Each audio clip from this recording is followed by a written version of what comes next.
अस्सलाम वालेकुम। मुबीन एक दफ़ा फिर से आपकी खिदमत में हाज़िर है। आज मैं आपको बताऊंगी चौरस पराठा या चकोर पराठा कैसे बनाते हैं। अच्छे से गोल सा पेड़ा बना लीजिए और उसे खुश्के में रख दीजिए।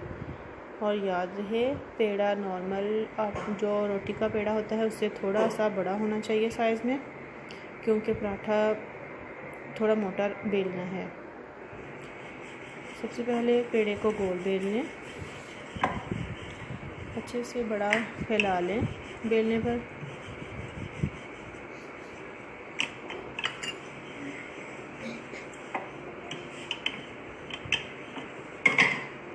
ये अच्छे से बेल लिया है मैंने। अब मैं इसके ऊपर देसी घी की एक लेयर लगाऊंगी। ये मेरा होममेड देसी घी है, रेसिपी देख लीजिएगा ज़रूर पिछली रेसिपीज़ में। अब मैं आपको इसे फ़ोल्ड करने का तरीका बताऊंगी। पहले एक साइड से फ़ोल्ड कर लीजिए, फिर दूसरी साइड से उठा के फ़ोल्ड कर लीजिए, फिर तीसरी साइड से उठा के फ़ोल्ड कीजिए और फिर चौथी साइड से। और ये हमारा चकोर पराठे का जो पेड़ा है वो रेडी हो गया है। अब इसे दोबारा सूखा आटा लगाकर बेल लें और शेप इसकी जो है वो चकोर ही रहने दें। बहुत एहतियात से बेलना है।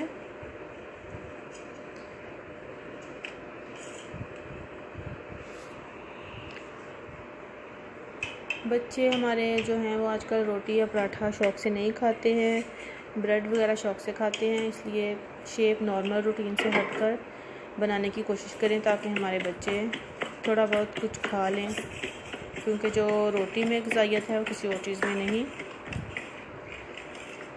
अब इसे हाथ से थोड़ा बड़ा करके तवे पर फैला दें। दरमियानी आंच पर पकाएं।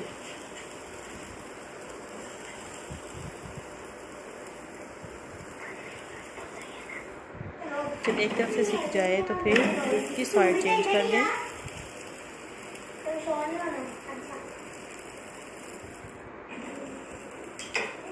और इस पर देसी घी लगा दें। इसे हल्की हल्की आंच पर पकाएं। मेरे एक हाथ में मोबाइल है वीडियो बनाने के लिए और दूसरे से मैं पराठा बना रही हूँ, इसलिए मुझे बहुत मुश्किल पेश आ रही है। इसके लिए माज़रत।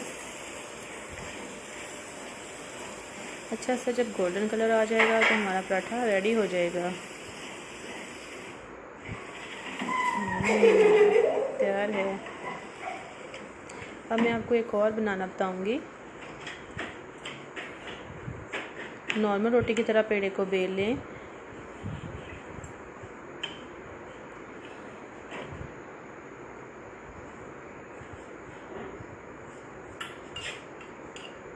इसके ऊपर देसी घी की लेयर लगाएं और फिर इसको उसी मेथड से फोल्ड करें।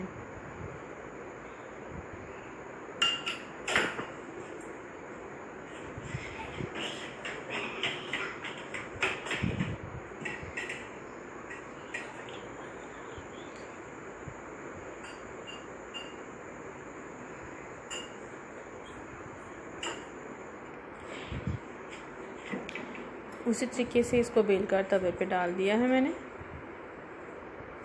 इसे चमचे की मदद से हल्का हल्के हाथ से दबाएंगे जब घी लगाएंगे, फिर ये हल्का हल्का फूलेगा और इसकी जो लेयर हैं वो बहुत अच्छे से फूल जाएंगी। हल्का हल्का दबाएं और पकाते जाएं।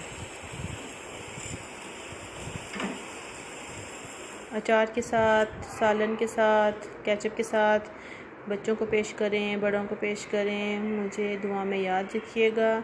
और ये देखिए, इसमें लेयर खुलकर सामने आ गई हैं, कितनी अच्छी और क्रिस्पी लेयर्स हैं। अगर आप इसको वाइट आटा या मैदा मिक्स करके बनाएंगे तो इसकी और लेयर अच्छी बनेगी और क्रिस्पी भी बनेगा। लेकिन मैं इसको लाल आटा या चक्की का जो नॉर्मल आटा है उसी से बना रही थी, क्योंकि हम घर में यही यूज़ करते हैं। मुझे दुआ में याद रखिएगा।